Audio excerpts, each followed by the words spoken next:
Magandang gabi po, Ate Alma. Magandang gabi sa inyong lahat at sa inyong buong pamilya. At nawa ay patuloy na nag-aaral ang bawat isa upang patuloy na matuto at lumago sa Panginoon. Salamat po sa inyong pagsama.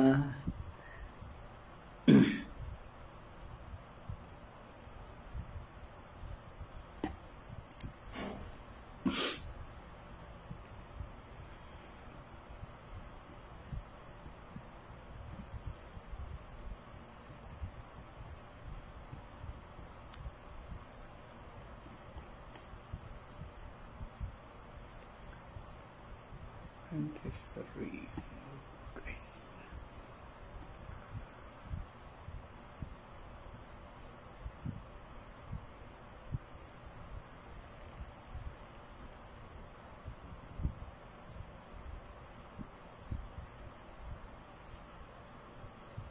Ayan na si Pastor Nanding. Magandang gabi, Pastor Nanding.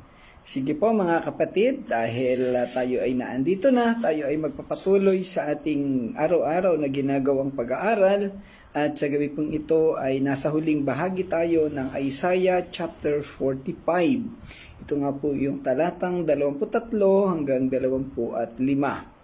Atin pong sasaraduhan sa gabing ito ang lahat ng ating mga naging talakayan sa kabanata pong ito. So bago po yan, tayo po ay sama-sama uling manalangin. Magandang gabi, Nanay Gertrudes.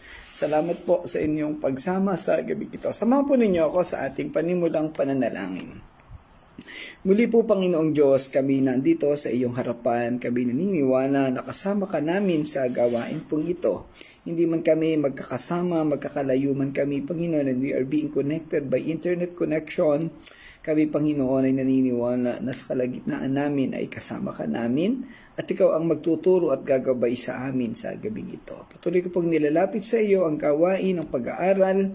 Patuloy ka pong sumama, patuloy mo kaming turuan at ikaw po ang gumabay at magbigay sa amin ng bakas na puso at isipan upang maunawaan namin ang aralin sa gabing ito. Pinagkakatiwala namin sa iyo ang lahat ng ito, Ama, sa pangalan ng Panginoong Hesus. Amen. Okay, muli po magandang gabi po sa inyong lahat, sa pamilya ni Kuya Bob, ni Ate Alma, ang Odito family, syempre si Pastor Nanding, Nanay Gertrudes at si Brother Edgar. Ayan.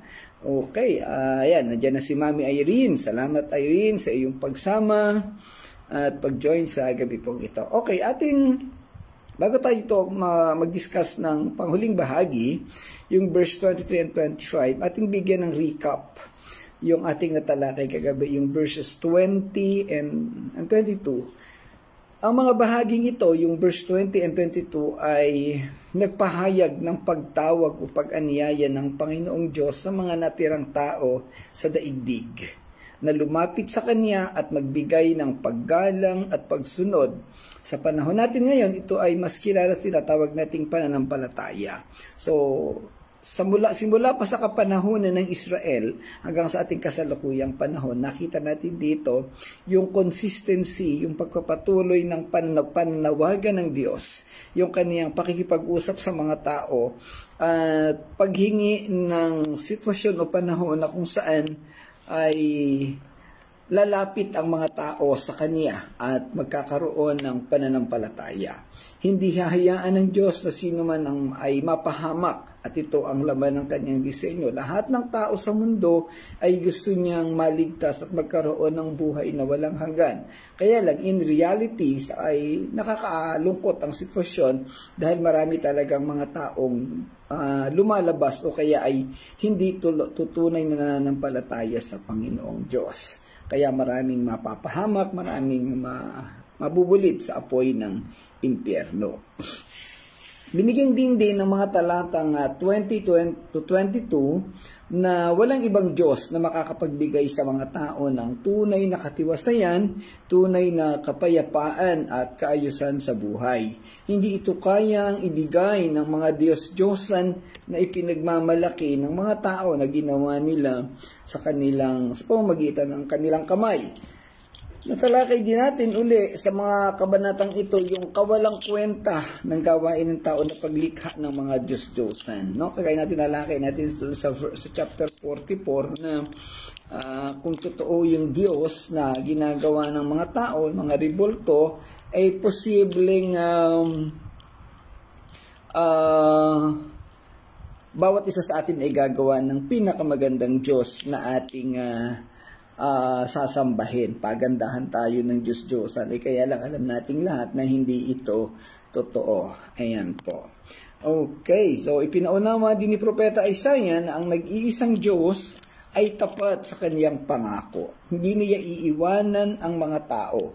Ang lahat ng susunod sa kaniya, ang lahat ng mananampalataya at magtatapat ay hindi mapapahiya. Sa halip, magkakaroon ng kasiguraduhan ng buhay na walang hanggan. Ito ay tinatawag na buong katagumpayan. Ang lahat ng katagumpayan na mayroon tayo sa mundo ay pansamantala lamang. Subalit ang katagumpayan na ibibigay ng Diyos na tumutukoy sa ating kaligtasan o pagkarating doon sa langit, sa piling ng Diyos, ang pinakadulo ng lahat ng katagumpayan, at yan ang inaasam nating lahat. Okay, so yan po. So tayo magtutuloy ngayon sa talatang 23. Medyo mahaba ang discussion natin ngayon dahil ito ay closing day. Ating i-recap uli mamaya ang buong kabanata. Sabi sa verse 23, "Ako ay tapat sa aking pangako at hindi magbabago, at tutuparin ko ang aking mga pangako. Lahat ng tao ay luluhod sa aking harapan, at mga ngakong sila'y magiging tapat sa akin." Ang talatang ito ay isang makapangyarihang pagpapahayag ng soberanya ng Diyos at ang pinakamataas na otoridad na hawak niya sa lahat ng nilikha. Ang laman ng talatang ito ay direktang tumutukoy sa konteksto ng kabanatang ito, kung saan ang Diyos ay nakipag-usap kay Haring Ciro or Cyrus the Great, ang hari ng Persya, na ginamit niya at inutusan na iligtas o palayain ng mga Israelita buhat sa pagkabihag sa Babylonia. Ang isa sa mga pangunahing tema ay ang pagiging walang hanggan ng Diyos sa lahat ng bagay. At dahil siya ay walang hanggan, siya ang pinagmumula ng pag-ibig at pagmamalasakit na isipaunawa ng mga talatang ito na ang kanyang pagmamahal, ang kanyang pagmamalasakit at pag-ibig ay walang hanggan din. Tanging ang Diyos lamang ang may walang hanggang pag-ibig. Ang pag-ibig natin daw dito sa mundo ay naglalaho, nawawala. Pero meron din namang mga ilang tao na habang buhay ay umiibig ng tapat at nagmamahal sa lahat ng tao. Ang lahat ng iyan ay nagmula sa biyaya ng Panginoong Diyos. Siya ang mananatiling makapangyarihan sa lahat ng panahon sa lahat ng lugar. Ang mga katotohanan ito ang nagsisilbing pundasyon ng lahat ng mga binabanggit sa talatang ito. Ang sabi doon, tapat ang Diyos sa kanyang pangako at hindi siya nagbabago. Yung lagi nating nababanggit na karakteristik ng Diyos na immutability, ang ibig sabihin nun ay Diyos na hindi nagbabago. Lumipas man ang mahabang panahon noon, ngayon, well, alam natin sa haba ng panahon ng lumang tipan, ay nandun pa rin ang katapatan ng Diyos. Kung ating susundin yung mga pananaw ng ibang tao, ay mas mahaba pang panahon. Ano po? May dalawang bahagi o may dalawang uri ng tinatawag na kahabaan ng panahon sa mundo. Meron po tayo sa theology na tinatawag na Young Earth Creationism or Old Earth Creationism. Yung pag sinabing Old Earth, ang ibig sabihin po nito, yung mundo daw ay billion years na ang haba o ang edad. At kaya may binabanggit doon na kasama doon yung age of the dinosaurs, yung mga naunang hayop, billion years. Ang tawag po doon ay Old Earth Creationism. Magandang gabi, Brother Orphil. Salamat at naka-join ka uli sa aming pag-aaral. At yun namang katumbas noong Old Earth, yung New Earth Creationism naman. Ito naman New Earth ay nagsasabi na bata ang mundo at approximately ay nasa between 4,000 to 6,000 years old ang ang mundo natin. Doon sa Old Testament is between 2,000 to 4,000 years, tapos meron tayong more than 2,000 years dito sa simula sa pagsilang ni Jesus Christ hanggang sa kasalukuyang panahon. Well, ako ay mas pinaniniwalaan natin sa konteksto ng Kristyanismo at ng Biblia yung New Earth Creationism o tinatawag din o Young Earth Creationism or YEC. Ayan po. So kung meron kayong gustong alamin sa mga bagay po na yan, ay pwede natin yung pag-usapan sa mga ibang pagkakataon pa. Okay. Karagdagang talata, isa sa mga unang talata na natutunan ko 20 years back nang ako ay manampalataya sa Panginoon, yung Deuteronomy chapter 7 verse 9. Ang sabi dito, kaya pakatandaan ninyong si Yahweh na inyong Diyos ay Diyos, at siya ay Diyos na hindi marunong sumira sa pangako. Tapat siya sa lahat ng umiibig sa Kanya at sumusunod sa Kaniyang mga tuntunin. Ipinadarama niya ang Kanyang pagmamahal hanggang sa 1,000 salin lahi. Itong talata po na to ay dito kami nagkakasundo ni Daryl kasi pareho kami ng isa ito sa mga favorite verses namin nung nag-iisa kong anak na lalaki. Deuteronomy 7:9.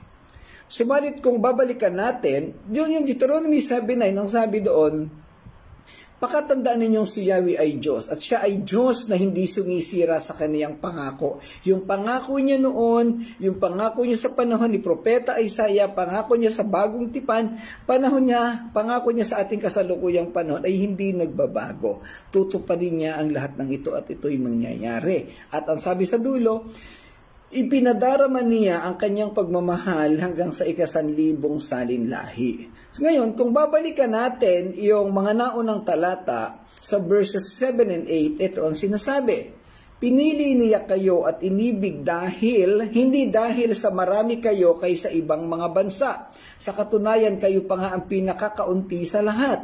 Pinili niya kayo dahil sa pag-ibig niya sa inyo at sa kanyang pangako sa inyong mga ninuno.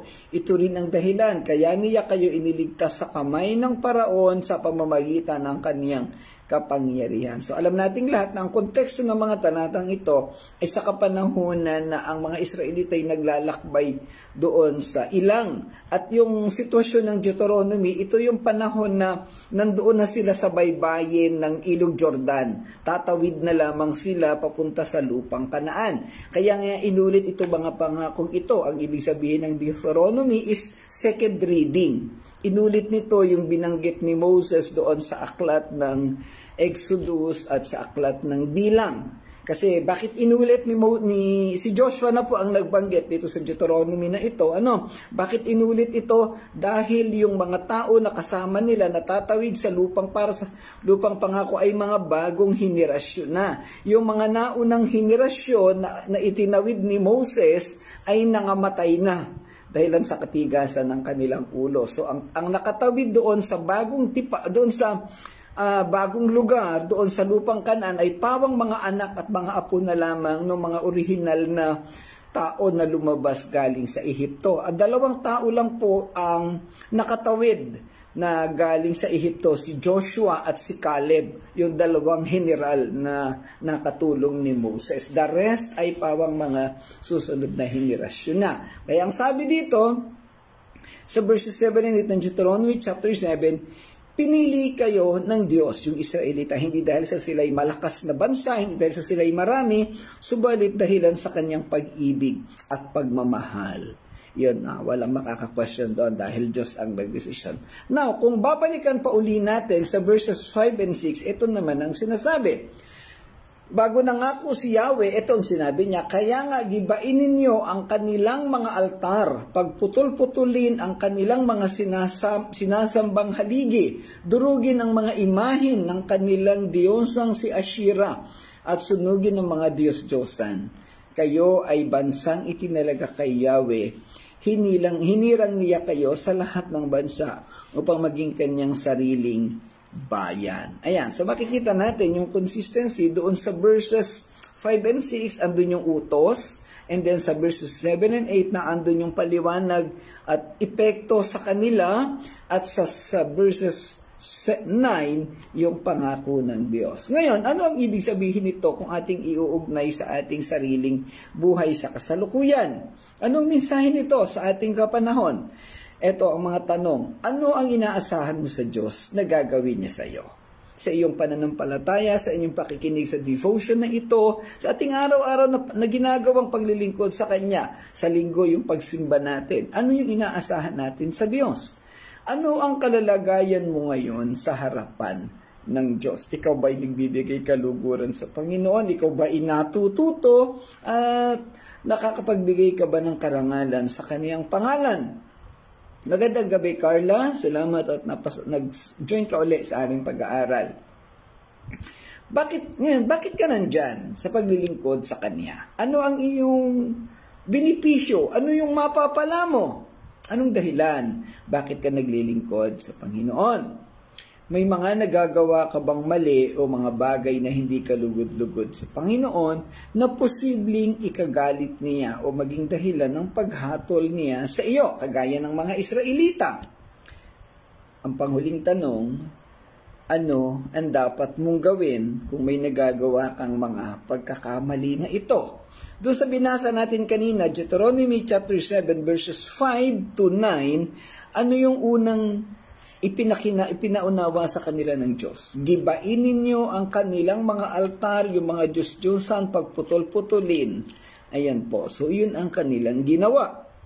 And then, nung nagiba na nila, at o kaya kung sila'y susunod, ang sabi doon ay ipinaliwanag sa kanila na kayo'y pinili ko bilang aking mga anak, bilang aking bayan. Ibig sabihin, kahit dahilan sa kanilang pagsunod at dahil sila'y pinili, nandoon hindi nakakalimot ang Diyos sa kanyang pangako sa tao. Ngayon, ang pangako sa Israel ay pwedeng maging pangako sa atin. At ito rin naman ang totoong pangako, pero meron din tayong gagawin. Ano ba nagagawa mong mali? Isaayos mo't itama. Bakit ka naglilingkod sa Panginoon? Ano ba talagang motibo ng puso mo? Anong kalalagayan mo sa harapan ng Panginoon? Nakakapagbigay ka ba ng kalukuran? Ano ang inaasahan mo sa Diyos? Bakit ka naglilingkod? Gusto mo bang yumaman? Gusto mo bang tumangkad, magkaroon ng sasakyan, ng bahay, lahat ng material na bagay? O simpleng gusto mo lang siyang maparangalan? Kayo po ang nakakaalam. Ano ba yung purpose mo? So, ito po ang napakahalagang dapat nating maunawaan. Ang mga Israelita ay tinawag ng Diyos. Gumawa sila ng mabubuting bagay at masasamang bagay. Sila ay nagkasala, tinalikuran nila ng Diyos. Nagpakita ito ng kanilang tunay na kagustuhan. At ang resulta ng kanilang pagpili sa kanilang kagustuhan ay kapahamakan. So tayo po ang magdesisyon. Ano ba ang gusto natin? Siyempre, malamang ayaw naman nating mapahamak. Ano po? Sa pagkapatuloy, ang mga salitang tutuparin ko ang aking mga pangako na isang makapangyarihang pahayag mula sa Diyos. Na nagpapahiwatig na ang salita niya ay sinusuportahan ng kanyang sariling katangian at integridad. May pangako ang Diyos. Pero saan humugot ang Diyos ng pangako? Sa kanyang sariling katangian, sa kanyang integridad, sa kanyang pagiging totoo, sa kanyang sovereignty, yung authority na mayroon siya. Ang tawag po dito is uniform and consistency. Kung mayroon isang tao o mayroon isang consistent sa mundo, ito ay ang Diyos. Ang pangako niya noon, hindi niya nakakalimutan at tinutupad niya ngayon at hanggang sa dulo ng mundo. Ang sabi nga sa Deuteronomy 7:9, tapat siya sa kanyang pangako at pinagpapala niya ang lahat ng sumusunod sa kanya hanggang sa ikasandaang salinlahi. Ayan. Magandang gabi, Jomen. Salamat sa iyong pagsama, pakinig sa ating pag-aaral. Buhat pa sa Ragay, Camarines Sur. Okay. By the way, si Brother Arfil, I'm not so sure kung siya ay nasa Singapore o nandito somewhere sa Pilipinas. Okay. So, binibigyang diin ito ang di natitinag na kalikasan ng kaniyang mga pangako at ang katiyakan ng kaniyang mga utos. Sa King James Version ay ginamit ang pariralang ang salita ay lumabas sa aking bibig sa katwiran. Ito'y nagsasalita sa moral na kasakdalan at katarungan ng mga pahayag ng Diyos. Ang lahat ng sinasalita ng Diyos ay nakaugat sa kanyang katuwiran at katotohanan. At tinitiyak ng talatang ito na ang kanyang salita ay matutupad ng walang pagkukulang. Ang huling bahagi ng talata nagsasabi na, sa akin ay luluhod ang bawat tuhod, ang bawat dila ay magsusumpa. Lahat ng tao'y luluhod sa aking harapan at mangangakong sila'y magiging tapat sa akin. Galing naman sa Magandang Balita, Biblia. Ang mga talatang ito ay binanggit din sa ibang bahagi ng Bagong Tipan, particularly sa Roma chapter 14 verse 11, galing sa Magandang Balita, Biblia. Sapagkat nasusulat, sabi ng Panginoon, dahil ako'y buhay, ang lahat ay luluhod sa harap ko. Ang bawat isa'y magpupuri sa Diyos. Yan. At sa Pilipos chapter 2 verses 10 to 11, sa gayon, sa pangalan ni Jesus ay luluhod at magpupuri ang lahat ng nasa langit, nasa lupa at nasa ilalim ng lupa. At ang lahat ay magpapahayag na si Kristo ay Panginoon sa ikaluluwalhati ng Diyos Ama. So makikita natin dito yung binabanggit na lahat ng tao ay luluhod sa harapan ng Diyos. Lahat ay magwo-worship. Well, ito'y mangyayari sa huling kapanahunan. Ano po, sa panahon natin ngayon, hindi pa. Ito ay mangyayari probably during the millennial kingdom. At again, ang purpose nito ay ang pagluwalhati sa Diyos Ama. Binibigyang diin nito ang universal na paglalapat or application ng propesiya na higit na binibigyang diin ang ganap na otoridad ng Diyos sa buong sangkatauhan. Ang Diyos ang may kapangyarihan sa lahat ng bagay. Walang sino mang makaka-question sa Kanya at walang sino mang mas magiging makapangyarihan o mas may otoridad sa Kanya. Ang bawat pagluhod ng tuhod at bawat pag-amin ng dila ay tumutukoy sa isang pagkakataon na ang bawat tao, anuman ang kanilang pinagmulan o paniniwala, ay kikilalanin ang soberanya ng Diyos. Anuman ang sitwasyon nila, pagdating ng panahon na yon, what will matter would be the sovereignty of God. Kahit naman actually sa kasalukuyang panahon, gustuhin man natin yung isang bagay kung ito'y hindi kalooban ng Diyos, hindi ito mangyayari. At ang nasusunod ay ang soberanya ng Panginoon Diyos. Yung kanyang authority. He is the only one that could do everything. His sovereignty, His authority will matter everything. Okay? Tatandaan po natin lahat yan. Maraming mga bagay na hindi natin maunawaan na nangyayari sa ating buhay. Pero dapat nating maunawaan na ito ay karapatan ng Diyos. Nagawin ng mga bagay ayon sa kanyang disenyo at plano. Muli nag-iiwan ng malalim na simbolismo. Ang bawat tuhod ay luluhod, bawat dila ay susumpa, at ito ay magpapahayag ng kadakilaan at kabutihan ng Diyos. Walang ibang ipapahayag kung hindi ang pagbibigay ng karangalan sa Panginoong Diyos. Ang mga talatang ito ay tumutukoy din sa mga tema ng huling panahon or eschatological theme na nagtuturo sa mga huling panahon kung kailan ang bawat individual ay tatayo sa harap ng Diyos at magsusulit ng kanyang naging buhay. I think nasa Revelations chapter 9, I think, mababasa natin doon yung mga taong nakaputi na magbibigay ng papuri sa Panginoong Diyos. At napag-usapan natin sa mga nakalipas na panahon, yung tinatawag nating mga natira, yung remnants of Israel. So ito yung ibabangon ng Panginoong Diyos at dadalhin kasama doon sa pagtatayo ng millennial kingdom. Okay, sa talatang 24, ang sabi dito, sasabihin nila, si Yahweh lamang ang matuwid at malakas at mapapahiya ang sinumang sa kanya'y maghimagsik. Ang talatang ito ay makapangyarihang pagkahayag ng pananampalataya at pagtitiwala sa Panginoon. Naglalahat ito ng mensahe ng hindi natitinag na pagtitiwala sa katuwiran at lakas na nagmumula sa Diyos. Ang propesiya at mga salita ni Isaiah ay sumasakop sa buong panahon. Noon, panahon niya, at maging nung panahon na wala na siya sa lupa, namatay na siya, at sa panahon ng Bagong Tipan, at maging sa ating kapanahunan.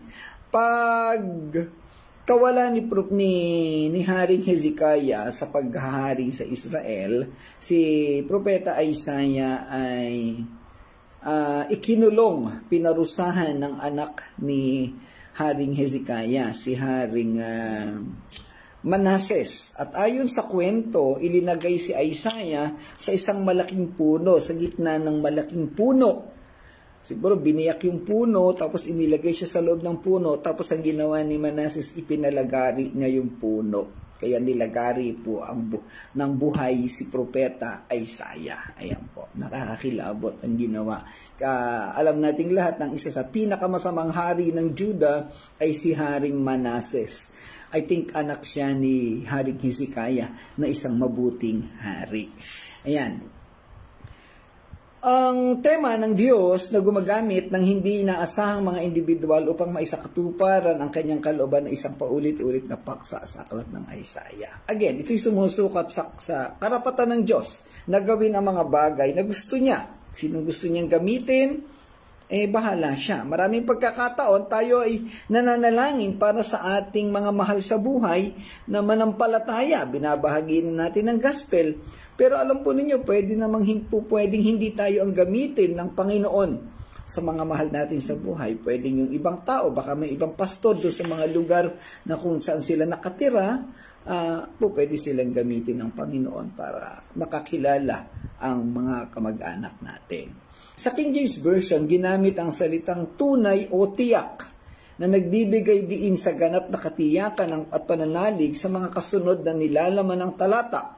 Iginiit nito na sa Panginoon lamang matatagpuan ang katwiran at lakas, ang pagbibigay diin sa eksklusibong pinagmumulan ng mga katangiang ito ay nagtatakda ng yugto para sa kaibahan sa pagitan ng kapangyarihan at pagiging maaasahan ng Diyos at ang kawalang kabuluhan ng paghahanap ng mga katangian ito sa ibang lugar. Again, ang pinagkukumpara dito, yung kakayahan ng Diyos laban sa kakayahan ng mga Diyos-Diyosan. Ayan, hindi natin ito nauunawaan or hindi totally maunawaan ng mga tao dahil ipinipilit nilang magkaroon ng pananampalataya sa mga Diyos-Diyosan at sa mga gawa ng tao. Alam nating lahat na wala siyang kakayahan. Naalala ko, sabi nung isang kaibigan ko, si Brother Edgar, posibleng kaya daw ikinlose yung isa kong Facebook account kasi masyado daw atang garapal. May mga nagsabi sa akin, masyado ko daw idinidiin yung mga Diyos-Diyosan. Bahala na ang Panginoon sa kanila kung ano ang plano nila. Anyway, account lang po yun, no? Ang talata ay nagpatuloy sa pagpapahayag na ang mga tao ay lalapit sa Panginoon para sa mga katangiang ito. At ang mga sumasalungat sa Kanya ay sa huli ay mapapahiya. Alam nating lahat ito, kung gaano katotoo ang Panginoong Diyos. Alam nating lahat kung ano ang mapapala ng mga taong sa Kanya ay sumasampalataya at sumusunod. At alam din natin kung anong mangyayari sa mga tao na sa Kanya ay sumusuway. Sa bandang huli, sila'y mapapahiya. Samantalang sa mga nakalipas na talata, pinangakuan ng Diyos ang mga sumusunod sa Kanya na hindi mapapahiya. So, tayo na yung mamili. Anong gusto nating mangyari sa ating mga buhay? Ang tema ng talatang ito ay nakasentro sa katuwiran. Ang katuwiran ay sumasaklaw ng higit pa sa moral na kalinisan. Ito rin ay naghahatid ng ideya ng pagiging nasa tamang katayuan sa Diyos. Okay, binakita kong bisita natin si Engineer Marcelino Montil. Napakahaba ng panahon. Kasama ko pang nagtrabaho sa Qatar, 2006-2007, tapos sa Abu Dhabi. Ayan, kumusta ka na, kaibigan ko? Ayan, sa Saudi ay nagkita pa rin pala tayo sa Riyadh. Nahaba ng panahon. Okay. Gabay maayos ang iyong kalalagayan dyan kung nasaan ka mang lugar. Gandang gabi, kapatid. Okay. Sa King James Version ay ginamit ang mga salitang katuwiran at lakas o righteousness and strength na nagbibigay diin sa komprehensibong katangian ng probisyon ng Diyos. Ang lakas na binabanggit dito ay tumutukoy hindi lamang sa pisikal na kapangyarihan, kundi sa espiritual na katatagan at katibayan. Ito ay isang paalala na sa panahon ng kahinaan at pakikibaka sa Panginoon, maaaring bumaling ang mga mananampalataya para sa lakas at suporta. Naaayon ito sa mas malawak na tema ng Biblia ng katapatan at probisyon ng Diyos para sa kaniyang mga tao.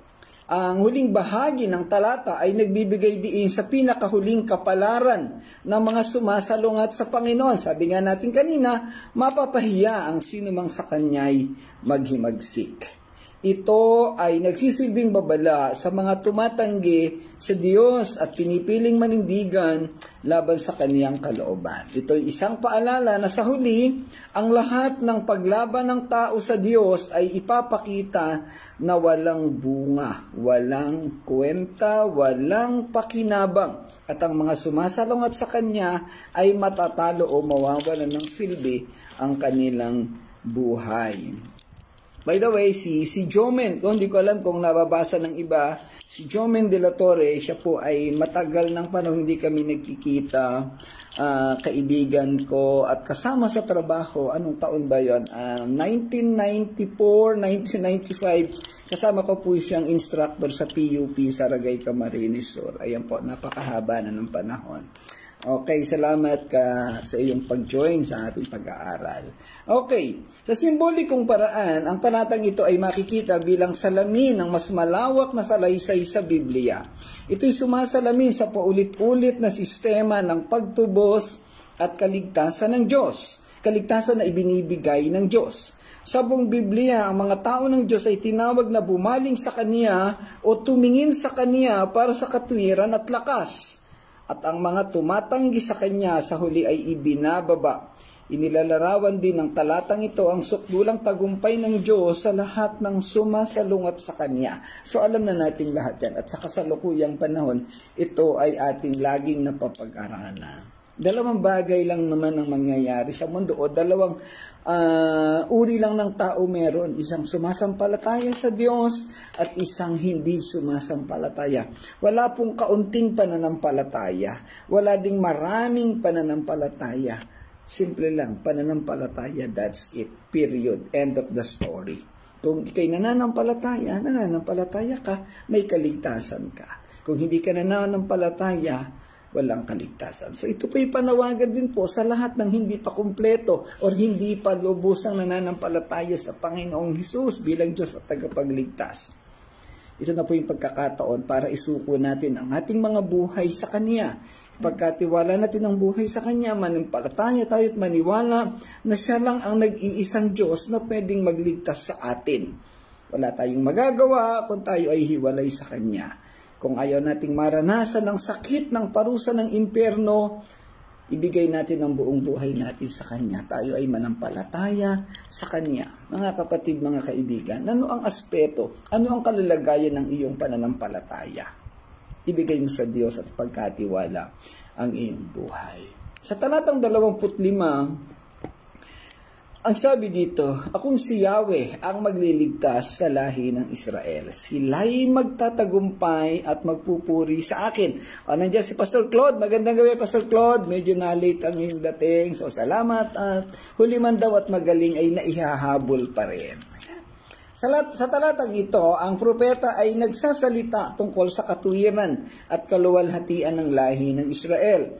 Ang salitang lahi o lipi, sa kontekstong ito'y tumutukoy sa mga inapo ng Israel, mga piniling bayan ng Diyos. Binibigyang diin ng talata na sa Panginoon ang lahi ng Israel ay nakatagpo ng katuwiran at kaluwalhatian. Tanging sa Diyos lang nila nakita ang mga bagay na ito. At sa ating kapanahunan, sa totoong Diyos lang din natin nakita ang mga bagay na ito. Kaya natin nagagawa ang mga bagay na ito, kaya tayo nananatili sa ating buhay, malusog, masaya, marami mang problema, simple lang ang dahilan dahil sa Panginoong Diyos.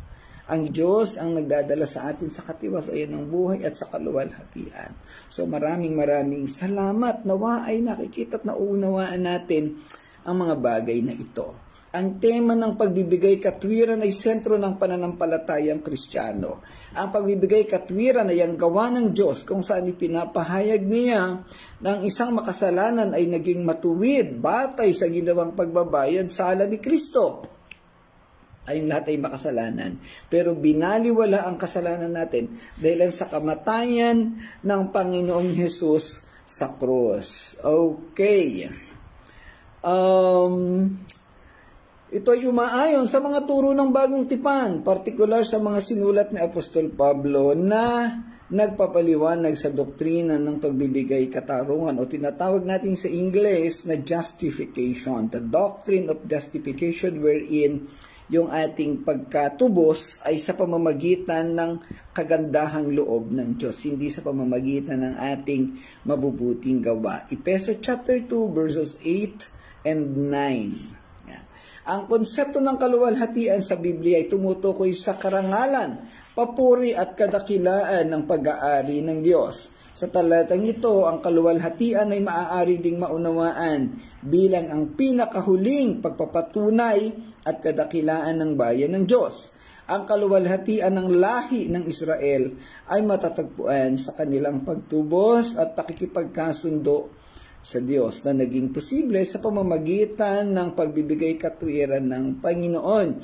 Yung pagbibigay ng righteousness, the righteousness of Christ became our righteousness dahil sa kanyang kamatayan sa krus. Ang talata ay nagsasalita din ng sama-samang kalikasan ng lahi ng Israel. So, hindi lamang ang individual na inaaring ganap at niluluwalhati, kundi ang buong komunidad ng mga pinili ng Diyos. Sino-sino ba yung mga pinili ng Diyos? Yung Israelita at kasama tayo doon. Tayong mga totoong nananampalataya sa Kanya. Binibigyang diin ito ang pagkakakilanlan ng mga tao ng Diyos at ang mga pamayanang aspeto, communal aspect of redemption and salvation. Yung pagtubos, no? Sinubos tayo ng Diyos at tayo naging kasama sa kaniyang lahi, sa kaniyang pamayanan.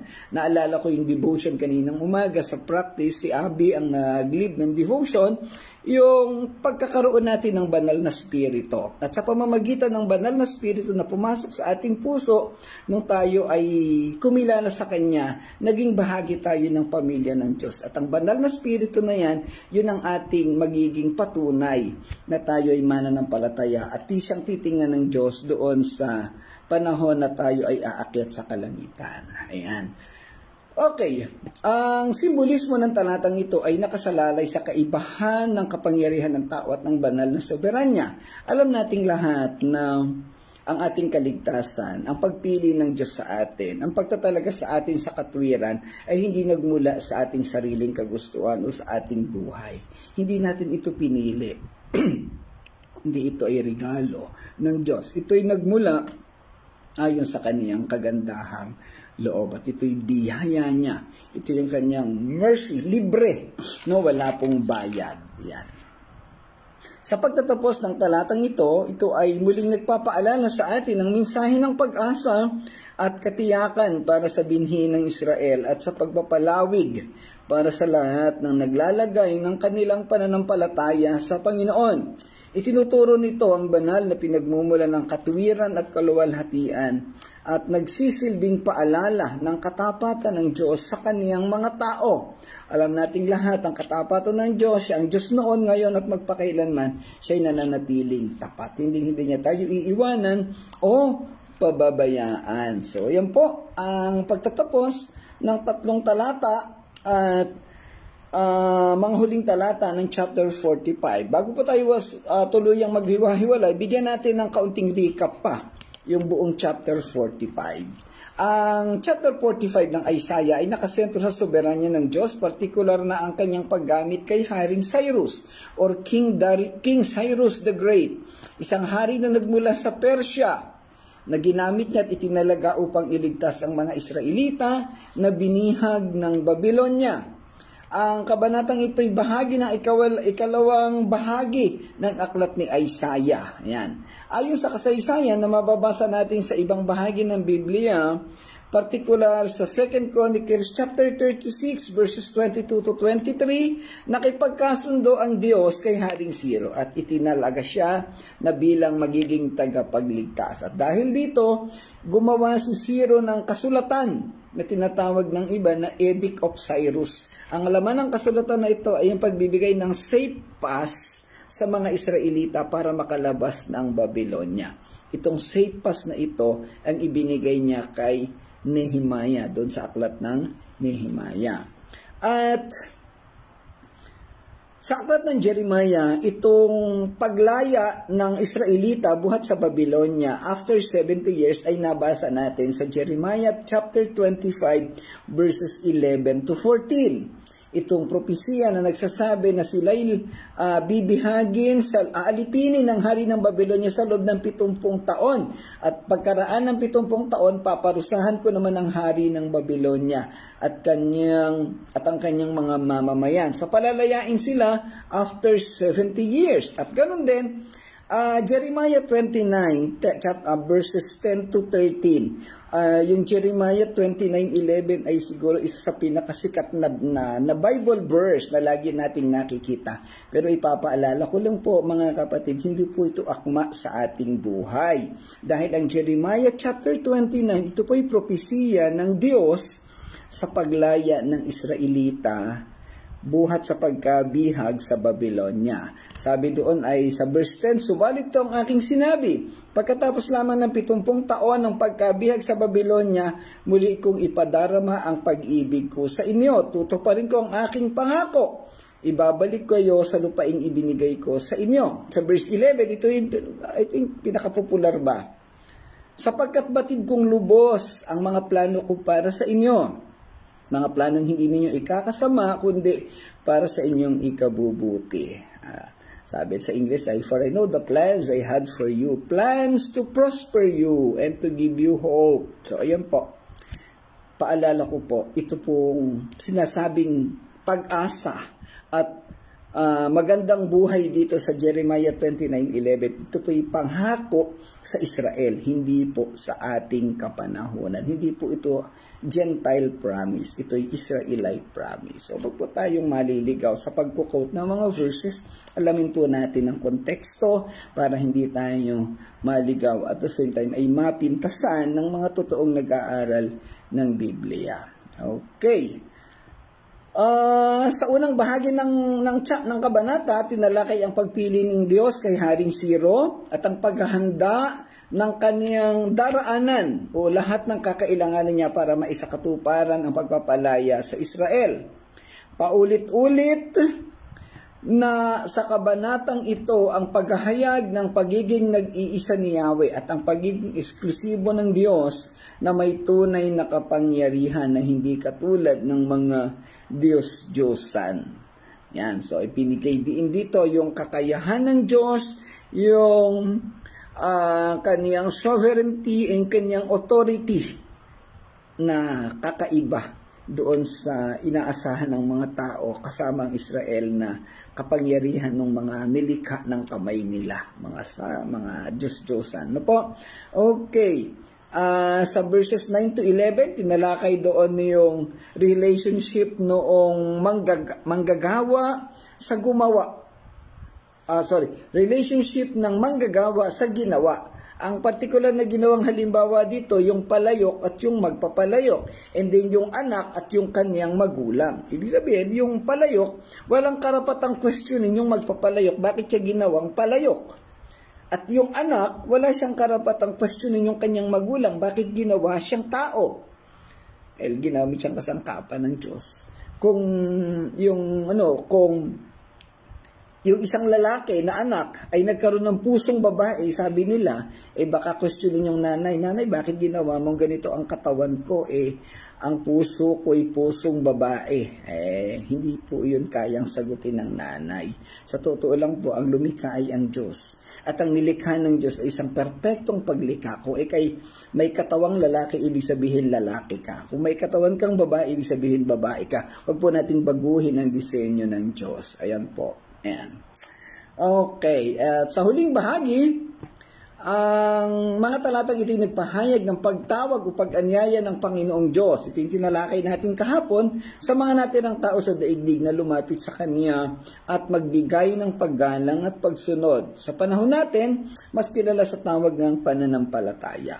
Ang magpapakita sa bahaging ito yung patuloy na pagtawag ng Diyos sa mga tao tungo sa kaligtasan, tungo sa buhay na walang hanggan. Kung paanong tumawag ang Diyos noon, ganun din siya tumatawag ngayon at ganun din siya tatawag sa mga susunod pang kapanahunan. At sa huling bahagi, tinalakay doon yung katapatan ng Diyos sa pagtupad sa kanyang pangako. Hindi siya nakakalimot. Sa panghuling talata na ating babanggitin bilang pagtatapos sa ating talakayan sa kabanatang ito, Romans chapter 8 verses 38 to 39. Nakadikit sa dingding ng church natin. Sabi dito, sapagkat natitiyak kung walang makapaghihiwalay sa atin sa kanyang pag-ibig, kahit ang kamatayan o ang buhay, ang mga anghel o ang mga pamunuan at ang mga kapangyarihan, ang kasalukuyan o ang hinaharap, ang kataasan o ang kalaliman, ang alinman nilalang ay hindi makapaghihiwalay sa atin sa pag-ibig ng Diyos na ipinagkaloob sa atin sa pamamagitan ni Kristo Jesus na ating Panginoon. No one can separate us from the love of God. So yun mga kapatid, maraming salamat sa inyong pagsama. Medyo mahaba yung talakayan natin para mas lalo pong maunawaan. Pwede nyo i-review yung video, yung recording na ito. Agapan nyo po hanggat hindi kino-close ng Facebook yung aking account. Ayan. So medyo pinag-iinitan tayo ngayon Okay, so salamat pong muli sa inyong pagsama at pakikinig. Pagpalain po kayo ng Panginoon. Tayo po'y magwakas sa panalangin. Muli, Panginoon, maraming salamat po sa gabing ito, sa pagpapatuloy ng aming talakayan sa lahat ng aming napag-usapan. Dalangin namin, Panginoon, ang paglago nito sa mga puso ng bawat isa na nakapakinig at ang lubusang pagkaunawa at ang resulta ng pagkaunawang ito ay ang pagsunod at pananampalataya sa iyo. Pagpalain niyo po ang bawat isang naka-join sa aming talakayan sa pag-aaral na ito. Nasaan man po silang lugar, Panginoon, gabayin po sila at pagpalain, Ama. Pinapagkatiwala namin sa ito nilalapit sa iyo ang buhay ng bawat isang ito, Panginoon. Ikaw na po ang patuloy ng gumabay, manguna sa bawat isa at magkaloob ng tunay na buhay na walang hanggan. Sa pangalan ng Panginoong Hesus. Amen. Amen. Okay, maraming salamat pong muli sa inyong lahat. Pastor Claude, salamat. Siyempre kay Engineer Marcelino Montil, kumusta sa iyong pamilya? Siyempre si Jomen, di ko alam kung naandyan ka pa. Si Brother Arfil, buhat sa Singapore, sa Barker Road Methodist Church. Si Carla, buhat sa Touching Lives. At syempre si Mami Irene sa Las Piñas, si Nanay Gertrudes Santa Rosa, si Pastor Nanding sa Los Baños, syempre si Ate Alma sa San Rafael, yan, sa Touching Lives. At si Brother Edgar, buhat naman sa Taguig City. Okay, maraming salamat po sa inyong lahat. Pagpalain kayo ng Panginoon. To God be the glory.